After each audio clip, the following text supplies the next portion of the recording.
Boa tarde, pessoal, tudo bem? Estamos aqui dando sequência no nosso congresso, né? O segundo dia, Congresso Mineiro de Saúde na Polícia Federal. Agora à tarde nós vamos ter a palestra da Alessandra, que ela é nossa psicóloga aqui do Simpef, né? Lembrando que o Simpef tem sessões de psicoterapia, né? Online. E quem estiver precisando é só ligar para a gente, procurar o serviço. Antes de começar, eu gostaria de chamar aqui o nosso patrocinador, o Gustavo, da Carbel, que é o que está expondo o carro lá em cima. Não sei se vocês viram. Vem cá, Gustavo. Ele vai falar sobre o convênio, o novo convênio do Simpef. Boa tarde a todos. O sorteio é para o final. Primeiro, eu quero agradecer a todos por esse espaço aqui concedido, né, ao Grupo Carbel. Agradeço em nome do Grupo Carbel. Eu trabalho na Carbel Volkswagen, Unidade Prado. Nós estamos em processo final de contrato com o Sindicato dos Policiais Federais, onde nós vamos conceder um desconto adicional em nota fiscal para os sindicalizados e seus dependentes, né? E quais são esses descontos? Nós vamos praticar um desconto de 2% em cima da nota fiscal, emplacamento, melhor análise no veículo usado, enfim, são vários benefícios que nós vamos conceder para que essa parceria realmente seja uma parceria firme, uma parceria transparente, tá? Eu quero agradecer a todos vocês, principalmente ao Iago, que foi a pessoa que foi o nosso intermediário, né? Que toda essa transação está sendo feita através do Iago, que foi a nossa concessionária, nos conhecer, e é de grande interesse do nosso grupo, em especial o Grupo Carbel Volkswagen, em manter essa parceria com vocês, tá? Por tempo ilimitado, digamos assim, né, Iago? Nós temos várias versões que estão para ser lançadas esse ano. Nós trabalhamos com a linha SUV, T-Cross, Nivus, Taos. O Polo está vindo reestilizado agora em 2023. O Tiguan, que é um veículo de 7 lugares, está para chegar em 2023. Então, são muitas novidades que a Volkswagen está trazendo para o mercado, tanto em tecnologia, conforto, segurança e robustez nos motores. Tá? Muito obrigado pela presença e pela participação de vocês todos aí. Obrigado. Muito obrigada, viu, Gustavo, pela parceria. Então, agora, gente, dando início à primeira palestra da tarde, vou chamar a Alessandra, nossa psicóloga. Seja bem-vinda. Obrigada, gente. Boa tarde. Não estou acostumada com essas invenções tecnológicas aqui. Só botar minha colinha aqui, para não esquecer alguns itens que eu gostaria de falar para vocês, que eu acho de extrema importância, que eu falo que a saúde mental, né, nem preciso falar que é muito importante, a saúde mental do policial federal, ele é diferente, né, e eu vou explicar para vocês um pouquinho sobre isso. Vou desenhar para vocês por que vocês são especiais e diferente, tá? De acordo com a Organização Mundial da Saúde, saúde é o bem-estar, né? Bem-estar físico, bem-estar mental, bem-estar psicológico, bem-estar no trabalho, bem-estar na família, bem-estar religioso e a integração disso tudo. Nós somos a integração disso tudo. Nós somos a integração dos nossos órgãos, nós somos a integração do nosso pulmão, do nosso coração, do nosso fígado, nós somos a integração disso tudo. E a nossa vida, a nossa qualidade de vida, a nossa saúde é a integração de todas as nossas áreas, todas as áreas da nossa vida. Né? Eu posso estar bem na minha família e não estar bem no meu trabalho e adoecer. Eu posso estar bem no meu trabalho e a minha vida social, eu não tenho uma vida social e adoecer. Então, quanto melhor todos os fatores da minha vida estiverem equilibrados, melhor eu estarei. Com mais saúde, né, a probabilidade de eu estar mais saudável é maior. E por que eu estou falando isso? Porque a área do nosso trabalho, né, a nossa área laboral, se vocês pararem para pensar, ela faz parte da nossa identidade, porque grande parte do nosso dia a gente passa no nosso trabalho. Né? Tem gente que entra às 8 e sai às 18. São quase 10 horas do nosso dia a gente no nosso trabalho. E isso eu estou falando de uma profissão normal. Eu não estou falando do policial federal que ele vai para casa, ele continua policial federal. Então, profissões como a de vocês, profissões como a dos militares, a gente, do policial militar, algumas profissões específicas, vocês não deixam de ser aquilo que vocês fazem quando vocês chegam em casa. Eu, por exemplo, sou psicóloga. Eu saio daqui, eu deixo de atender, a minha profissão fica aqui. Eu não levo para casa trabalho. Eu atendo 8 pacientes por dia. Se eu levar os 8 para casa, eu não vou dormir. Se eu levar o problema dos 8 para casa, quem vai precisar de psicólogo no final das contas sou eu. Então, eu deixo o meu trabalho. Eu deixo o meu trabalho quando eu vou cuidar da minha família. Eu deixo o meu trabalho onde ele tem que estar. Vocês não. Até porque vocês têm uma série de preocupações com a segurança de vocês, com a segurança dos familiares de vocês, que vocês têm que levar para casa. Então, o trabalho de vocês continua. O trabalho de vocês está na pele de vocês, está na essência de vocês. Vocês têm um código de conduta que acompanha vocês 24 horas. Vocês vão para uma festa, tem uma etiqueta que vocês têm que levar junto com vocês. Então, lembra que vocês são policiais o tempo inteiro. Vocês não deixam isso em casa. E esse é um detalhezinho que é importante a gente lembrar, porque isso vai acarretar um problemazinho lá quando vocês aposentarem. Então, a gente tem que pensar nisso também, mas isso é um problema para uma discussão lá na frente, que eu não vou discutir isso agora. Mas é só para a gente pensar nisso lá na frente. Enfim, vocês são policiais 24 horas. Vocês carregam isso com vocês 24 horas. Então, o trabalho de vocês impacta substancialmente na vida de vocês. Se ele está bom, ótimo. Mas se ele não está, a gente tem um problema. E aí eu vou perguntar para vocês, qual trabalho é maravilhoso na vida? Não estou falando especificamente da Polícia Federal, mas me dá um exemplo de um trabalho que ele é perfeito, que ele não tem problema, que ele é bom 100% do tempo. Nenhum. Né? O trabalho de qualquer pessoa tem um lado bom, tem um lado ruim, e cabe a nós desenvolvermos estratégias, mecanismos de defesa para a gente poder equilibrar esse lado ruim, transformar esse lado ruim em algo que a gente dê conta, porque senão a gente adoece. E quando a gente vem de uma instituição federal, de uma instituição pública, os problemas são mais pesados um pouquinho, porque existe uma cultura, existe uma forma de funcionar da instituição pública que já é enraizada, que já é engessada, e muitas das vezes a gente não tem como mexer. Não depende de mim, não depende de você, não depende de nós fazermos alguma coisa, porque a gente não dá conta, é muito maior do que a gente. Então, isso traz adoecimento para a gente, né? Vou falar um pouquinho do perfil de vocês. Eu falo que para atender o policial federal, não é qualquer um. Porque, primeiro, que vocês são inteligentíssimos, já começa por aí. Vocês testam a gente demais da conta. Mais da conta. Vocês batem na gente demais. É como se vocês falassem assim, deixa eu ver se ela vai dar conta de mim. Mas a psicóloga tem paciência. Aí depois que vocês batem demais, você fala assim, eu acho que eu vou deixar ela me atender. Mas é porque eu gosto de vocês. Gosto demais de vocês. Então, o que acontece? Vocês passam nos concursos mais concorridos do país. Isso cria em vocês uma expectativa gigantesca, porque é uma instituição extremamente respeitada, uma das mais respeitadas do país. Isso cria uma expectativa grande.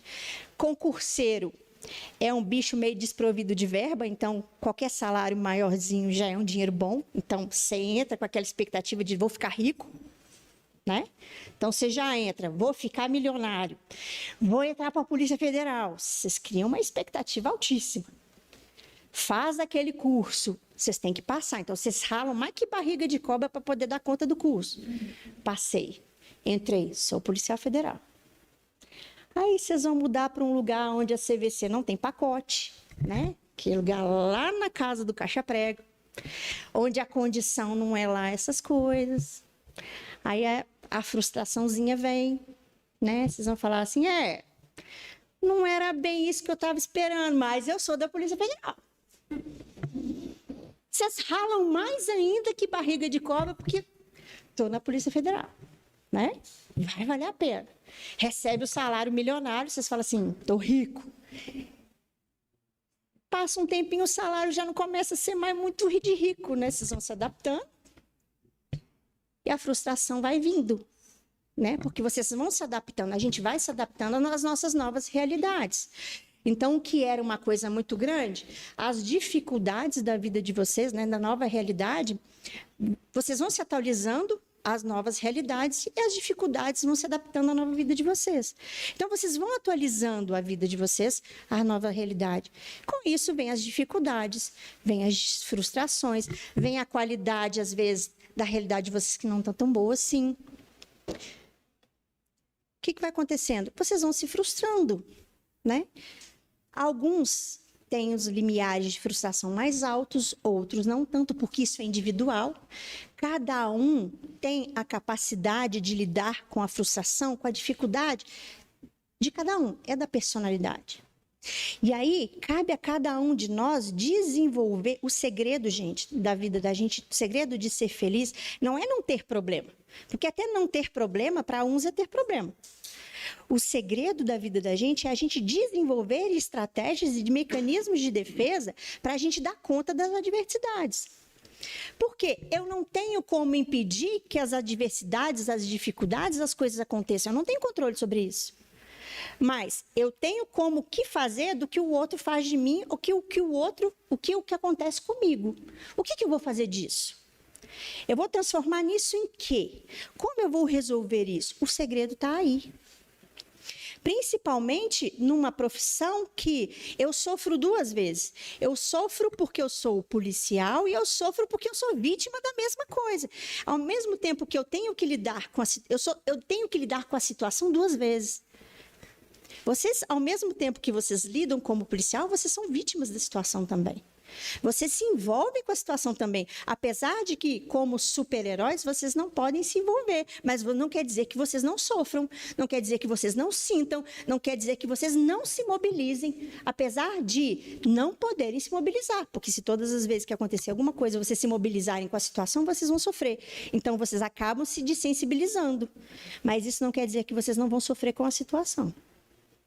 Quer dizer que vocês vão deixando os sentimentos no cantinho. O sentimento existe, o sofrimento existe, mas vocês vão deixando ele para lá. Não quero ver, não posso ver, porque se toda vez que eu começar a sentir, eu vou sofrer e eu não posso sofrer. E aí que a gente fala do estigma do super-herói, que vocês começam a desenvolver. Só que, gente, sofrer é humano, né? Todo mundo aqui é humano. Sentir é humano, faz parte do meu ser. É impossível uma pessoa que não sinta, a não ser que você seja um psicopata. Mas não tem nenhum aqui. Aqui a gente aprende a identificar o psicopata de olho. Não tem nenhum aqui, vocês podem ficar tranquilos, todo mundo aqui é normal. Vamos falar assim. O Renato olha para mim, amor, desse tamanho.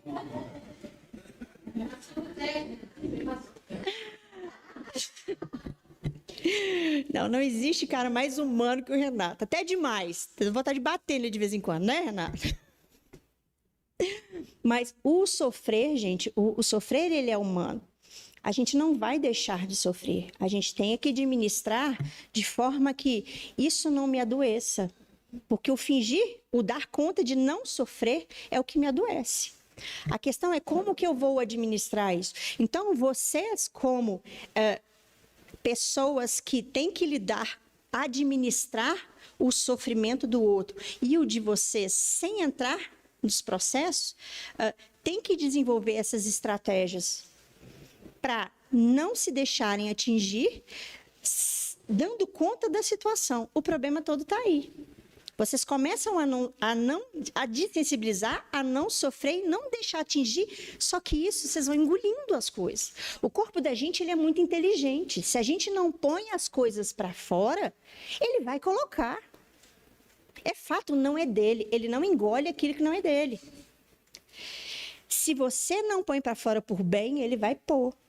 Só que o que acontece? Os processos de adoecimento, gente, nunca são de um dia para o outro. Você não acorda doente. Não é que nem vamos falar assim, um infarto fulminante. Não é que nem vamos falar uma doença aí, sei lá, uma gripe suína, uma coisa fulminante. Não é. Você começa ficando irritado, você começa dormindo mal, você começa ansioso, você começa com uma coisa te incomodando. Só que o que acontece? Não é nada não. Você desensibiliza. E isso passa uma semana. Na semana seguinte, você está do mesmo jeito. Começa a comer mal, começa a ficar irritado com o colega, começa a não querer perder a paciência com os filhos. Você começa com pequenas alterações e ao invés de você ouvir o que está acontecendo, você fala, não presta atenção nisso não, vou trabalhar. De repente, você começa a vir para o trabalho arrastando, assim, ó. Ai, que saco, ter que trabalhar. Um saco. Uma coisa que você sempre gostou, de repente começa a incomodar. As coisas que você gosta começam a incomodar. A voz das pessoas começa a incomodar. O não dormir ou dormir mal começa a não fazer mais diferença. Você começa a não se importar com aquilo que deveria ser importante. Comer mal, dormir mal e ter a atenção e o carinho das pessoas. Vocês começam a banalizar aquilo que é importante. Isso já é o adoecimento. Só que o que acontece? Você dá conta disso uma semana, um mês, um ano, 10, 15 anos. Pensando, você está louca? Estou louca? Vocês acham que isso é muito tempo? Quem lembra aqui daquele filme Curtindo a Vida Doidada? Flashdance, o que mais? Robin Hood. Vocês lembram desse filme? Tem 30 anos. Curtindo a Vida Doidada tem 36 anos.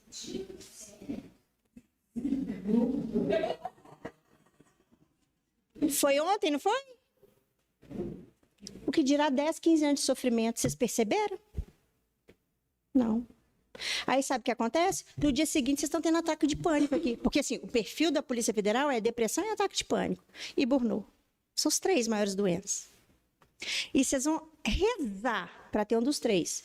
Porque se o corpo de vocês não der um burnout, uma depressão, um ataque de pânico, é um câncer. Qual que vocês querem? Vocês têm que escolher. Dá para escolher, né, Lu? Você teve os 4? Que bom que você começou a falar, né? Que bom que você agora aprendeu, né? Você... vai aprender. Estou te atendendo, você vai aprender. Agora você aprendeu.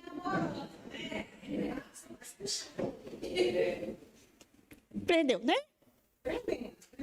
Vocês entenderam? Se você não põe para fora por bem, seu corpo ele vai colocar. Isso é um fato, não é dele. Ele é inteligente, ele foi feito para administrar aquilo que é dele. O que não é dele, ele vai botar. Aí, vocês vão parar no pronto-socorro, achando que vocês estão infartando, vocês estão tendo um troco, tremedeira, suadeira. Vai passar na clínica médica, vai fazer um check-up, vocês saem de lá com um check-up perfeito. Tirando o triglicérido, a glicemia e o colesterol no tampo da cabeça, o resto vocês estão, fantástico. O médico vai falar assim, você não tem nada, você precisa de um psiquiatra, um psicólogo. Absurdo! Não preciso de psiquiatra, psicólogo. Jamais. Precisa sim, tá? Mas aí não satisfeito, você vai no clínico médico, você vai no dermatologista, no endócrino, neurologista, cartão o negócio do Unimed chega uma conta absurda. Vocês vão fazer uma devassa no Unimed. Vocês vão em todos os médicos, eles vão falar, precisa de psicólogo, psiquiatra. Não satisfeito, vocês vão para a Igreja Católica. Não satisfeitos, vocês vão para a Evangélica, para a Umbanda, o Espiritismo, todos eles vão falar, vai no psicólogo, no psiquiatra. Aí você fala, não tem jeito, eu vou no psicólogo, no psiquiatra. Aí vocês vão no psicólogo, no psiquiatra. Aí vocês descobrem que é a melhor coisa do planeta. Sai falando para todo mundo que faz psicologia, que faz psicólogo, que faz psiquiatra. Melhor coisa do mundo. Porque começam a colocar para fora. Começam a colocar para fora aquilo que nunca deveria ter entrado. Aquilo que vocês estão guardando há muito tempo, que nem vocês deveriam que estão guardando. Nem vocês saberiam que estão guardando. A gente não guarda porque a gente quer. A gente não guarda porque a gente não sabe colocar para fora. A gente não sabe como é que faz. A gente não sabe nem como é que põe para fora. A gente não sabe fazer, gente. A gente não põe para fora porque a gente não quer, porque a gente não sabe, não tem recurso para isso. Existe forma de fazer, existe um movimento de fazer. A gente aprende a fazer. A gente não nasce sabendo. A gente não nasce sabendo fazer as coisas, senão seria fácil, ninguém adoeceria. Seria um movimento automático do nosso cérebro, do nosso corpo. Mas não é. Assim funciona com o burnout, assim funciona com a depressão. A gente tem que colocar na vida da gente, coisa ruim brota da tomada. Fato. E são coisas que a gente põe na cabeça da gente, na vida da gente. Põe pessoas e coisas e trabalho, põe coisas ruins na vida da gente. Não é a gente que põe coisa ruim na vida da gente. Tá, de vez em quando a gente põe. Mas, na grande maioria, coisas de fora põem coisas ruins na vida da gente. Se a gente não ouve o corpo da gente, a vida da gente, a gente põe as coisas boas para a gente equilibrar, a gente vai adoecer. Fato, a conta não fecha. Não vai fechar. E o adoecimento, ele vai vir. É um fato. Vocês estão entendendo? É uma conta muito fácil, mas ela não é simples de administrar, porque a gente não sabe, a gente não entende. A vida, a gente vai vivendo e a gente não vai vendo que essas coisas estão acontecendo. A gente não vai vendo que a gente vai desensibilizando. A gente não vai vendo que a gente acostuma com a coisa ruim. Aquele filósofo, como é que é o nome dele? Eu esqueci. Não é esqueci o nome dele. Um que é gordinho, eu gosto dele muito, esqueci o nome dele. Cortella. Ele estava falando que a gente acostuma com o ruim, a gente acostuma até com o esgoto. E aí ele estava dando um exemplo, que ele falava assim, que o Rio de São Paulo era cercado de rios, muitos rios, na época que os rios eram limpos, e as pessoas nadavam nos rios, as pessoas mergulhavam nos rios, as pessoas pescavam nos rios. E o rio ficou muito poluído, até a ponto de São Paulo começar a feder. Então, as pessoas que estavam em São Paulo, elas não sentiam o fedor do rio. E ele falou assim, que a gente se acostuma tanto com o feio, com o ruim, que às vezes a gente passa até a sentir falta do feio, do ruim.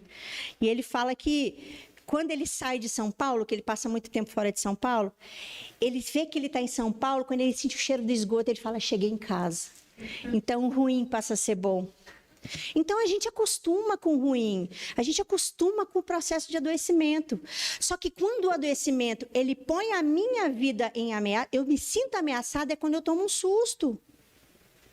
Quando eu vejo que isso pode tirar a minha vida, quando eu vejo que isso me ameaça, é quando eu tomo um susto e falo, eu tenho que dar um jeito na minha vida. Só que não tem que ser assim. Se eu busco sempre o equilíbrio, todos os dias um pouquinho, eu ponho coisas boas, eu ponho coisas boas, eu ponho coisas boas, eu não chego ao processo de adoecimento. Eu evito, porque eu estou sempre mantendo essa balança mais ou menos equilibrada. E eu falo mais ou menos equilibrada, porque como seres humanos, nós não vamos ter uma vida linear. Nós não vamos ter uma vida 100% o tempo todo e também 0% o tempo todo. Nós temos altos e baixos, tem dias que serão maravilhosos, tem dia que nem tanto, e está tudo bem. O nosso segredo é, apesar dos altos e baixos, eu chegar minha semana foi boa. Minha outra semana foi boa e eu tive um mês legal, eu tive vários meses legais. E vão passar 30 anos e falar, nossa, meus últimos 30 foram muito legais. E você vai ver que você não adoeceu. E você vai ver que você não teve um transtorno de pânico, você não teve uma depressão, você não teve um câncer. Se você chegar e você perceber... Quando eu trabalhei em pronto-socorro, não sei se a maioria conhece aqui o Risoleta Neves, né? Trabalhei em pronto-socorro 15 anos da minha vida. Então, você vê isso nos processos de adoecimento, nas internações o tempo todo. As pessoas, quando você pergunta para elas, ela fala, eu sei porque eu estou aqui. E não precisa de uma coisa grande para os processos de adoecimento acontecerem. É a negligência de coisas pequenas. Negligência de ser feliz, da felicidade, de colocar coisas boas. E eu falo isso para vocês porque a rotina de trabalho de vocês é estressante. Vocês ficam no pico da ansiedade o tempo inteiro. Se vocês pararem para pensar, o pico de ansiedade da profissão de vocês é 24 horas. Vocês vão dar conta de uma vida assim, 10 anos, 15 anos. Vocês não vão dar conta de uma vida assim, 24 anos. 24 anos. Por quê? Porque neurologicamente falando, nenhum cérebro dá conta de viver num pico de ansiedade por muito tempo. É neurológico. É neurológico. Nosso corpo, eu não falei para vocês que é a junção de vários órgãos? Então, O adoecimento, ele não é só comportamental. Eu posso adoecer comportamentalmente. Então, alterações no meu comportamento levam ao adoecimento. Mas alterações neurológicas levam ao adoecimento. Alterações endocrinológicas levam ao adoecimento. Então, várias alterações ao mesmo tempo levam ao adoecimento. Então, se você fica com cortisol, que é o hormônio do estresse, o tempo todo no tampo da cabeça, o que vai acontecer com vocês? O prognóstico é bom? Acho que não, né? Precisa ser gênio. Vocês são gêniozinho.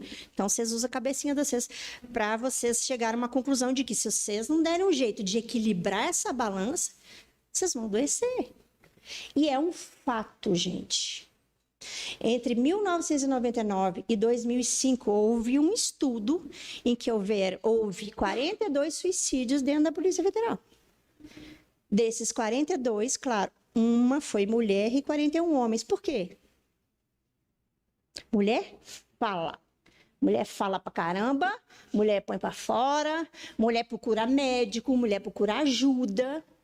41 homens. Tem vários estudos, pouquíssimos estudos, tá? Da Polícia Federal. A gente tem muito das polícias militares e polícias civis.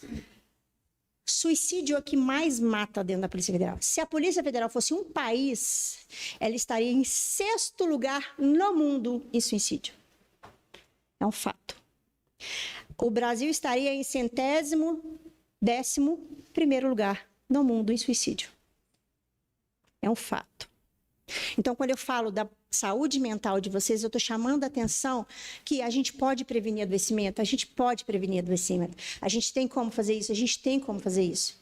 Através de terapia. Terapia, gente, não é só para resolver problema. Terapia é para prevenir problema também. Para eu me conhecer, para eu conhecer a pessoa maravilhosa que eu tenho. A gente tem o péssimo hábito de só olhar para aquilo que eu tenho de ruim. Não é ruim. A gente olha o que eu tenho de ruim, eu quero melhorar. Tá, mas eu tenho tanto de outras coisas boas para compensar o que eu tenho de ruim e para elevar a minha autoestima, para eu olhar para mim e ver o ser maravilhoso que eu sou. A gente tem um péssimo hábito. Se eu tiver 99 coisas boas e uma coisa ruim, não me interessa as 99 coisas boas.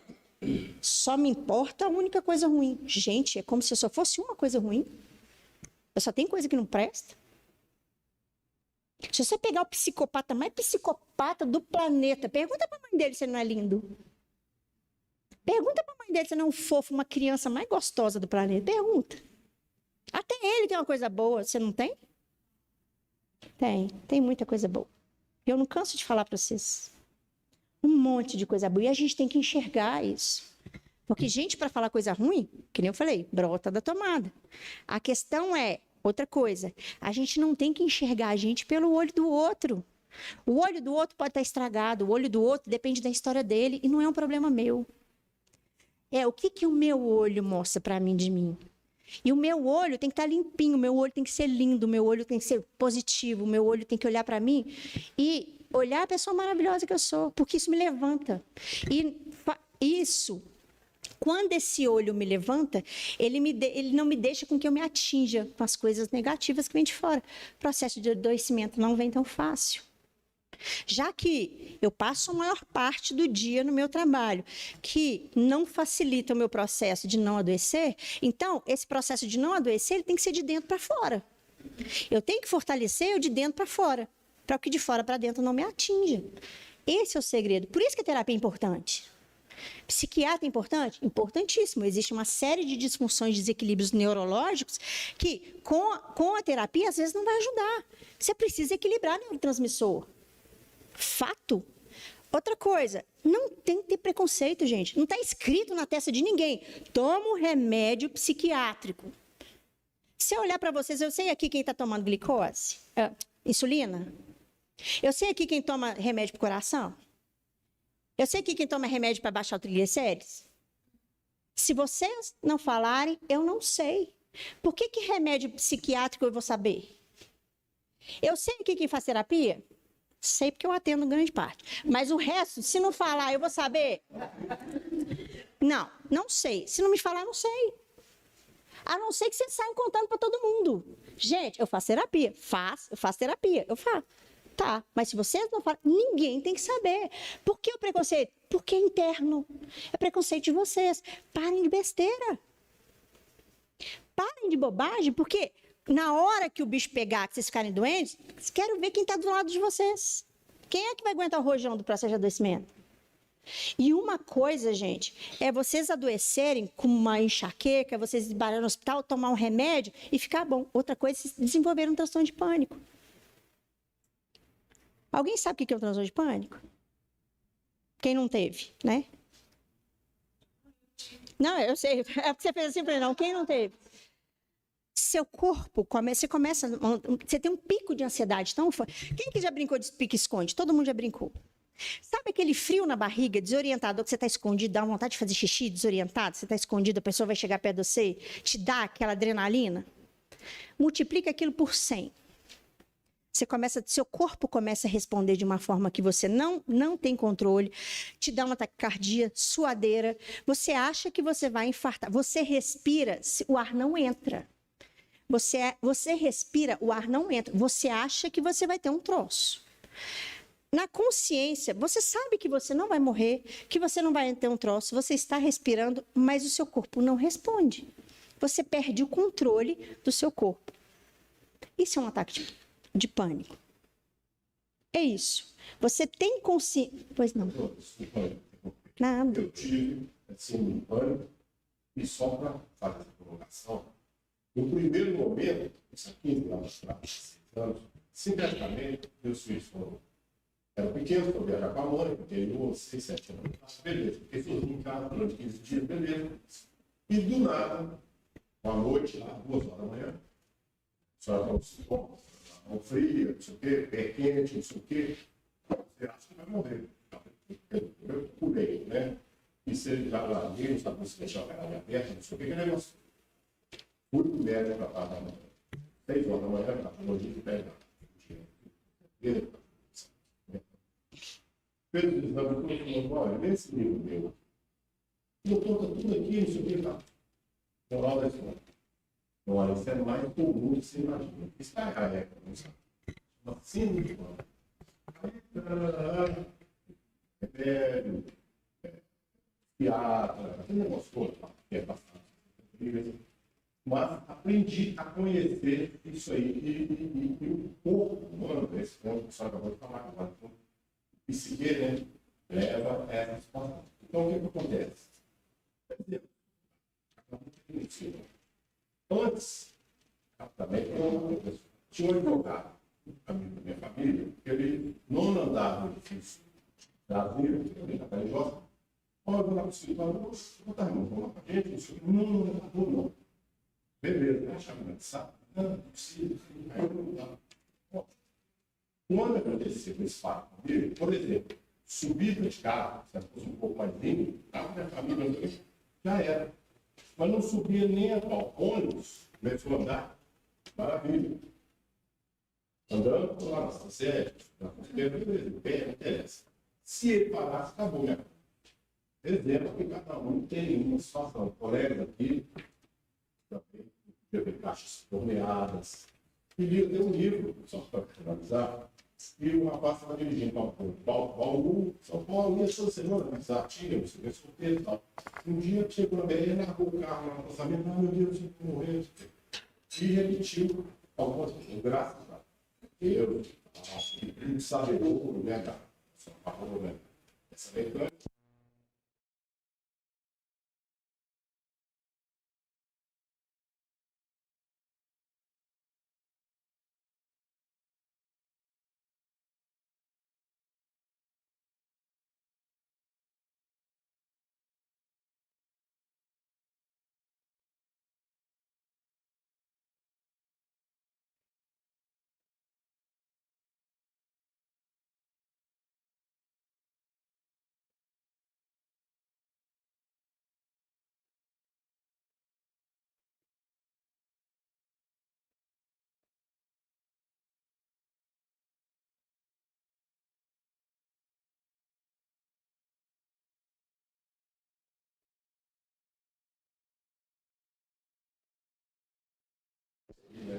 Eu trabalhei lá, maravilhosa. É conciliar esse lado esse lado do psique, não deixar que as coisas, né? A gente é humano, mas não deixar. E porque isso é muito importante. Então, a partir daquele momento, minha filha falou isso comigo, um dos pais, não, isso é crise de ansiedade, fica tranquilo. Isso para mim foi um bálsamo. Que a senhora bem disse aí, que eu gostei de ver essa fala da senhora, é o seguinte: negatividade, o mundo está cheio. Procura as pessoas iluminadas, né? Todos aqui, os colegas. Pega a Luciana aqui, que essa aqui é uma doçura de gente, conversa com ela, chega ali, entrando no portão, levanta o astral da gente, mas como é que você tá bonito, não sei o quê. Puxa vida, isso que é importante. Desculpe ter falhado isso aí, mas é uma experiência que eu tive. É um bom exemplo. Porque o que acontece? Essas coisas acontecem o tempo inteiro com um colega de vocês do lado. E às vezes vocês não estão percebendo. E não tem que perceber mesmo, porque às vezes o colega não quer que vocês percebam. Porque eu quero que vocês entendam que isso é muito simples. Por exemplo, o transtorno de pânico, ele é um transtorno de ansiedade. A ansiedade, ela é nossa, é um mecanismo de defesa nosso. Ele é muito parecido com o medo. Nós temos medo, eu tenho medo de altura, eu tenho medo de barata, eu tenho medo de cobra, eu tenho medo de alguma coisa, de algo que, na minha cabeça, põe a minha integridade física em risco. A ansiedade é um mecanismo parecido que é um movimento que me prepara para agir. Então, no cérebro é o quê? Eu fico em alerta porque alguma coisa pode acontecer. Então, por exemplo, eu vou fazer uma prova. Eu me preparei para a prova, mas eu não sei como é que ela vai ser. A minha nota depende disso. Então, por mais que eu esteja preparado, existe algo além dessa preparação que eu não posso prever. Então, eu fico alerta. A profissão de vocês, ela faz com que a ansiedade de vocês esteja em alerta, o botãozinho do alerta esteja ligado o tempo todo. Então, você consegue fazer isso 5 anos, 10 anos. Agora, deixa esse botão alerta o tempo todo, 24 horas por dia, por mais de 15 anos. Vai dar pau, gente. Um corpo cujo botão do alerta ele foi feito para ficar ligado intermitentemente, ou seja, ligar quando precisa. Ele foi feito para ficar ligado a vida toda por mais de 20 anos? Não. O botão do alerta de vocês fica ligado por 20, 30 anos o tempo inteiro. Vai dar certo? Não vai. Então, vocês têm que colocar na vida de vocês mecanismos para compensar o botão de alerta que fica ligado 24 horas por mais de 30 anos. Porque senão vai dar pau. O que é o transtorno de ansiedade? É quando esse botão desregula e a ansiedade vai lá para cima nas horas que vocês menos esperam. Porque a ansiedade de vocês, elas aumentam o tempo todo e, assim, numa rapidez muito grande. Vocês precisam agir. Vocês, em operações, em alguns eventos, vocês precisam que a ansiedade ela venha para vocês ficarem alerta, para vocês ficarem atentos, para vocês atuarem. Então, vocês precisam dela. Só que vocês precisam que ela diminua quando vocês não estão atuando, quando vocês não estão agindo, quando vocês estão em casa com a família. O problema é que esse botão estraga. No que esse botão estragou, acabou. Só que o problema não é a ansiedade desregular e ver o transtorno de pânico. O problema é o efeito psicológico que o pânico tem. Tanto é que o apelido do pânico é medo do medo.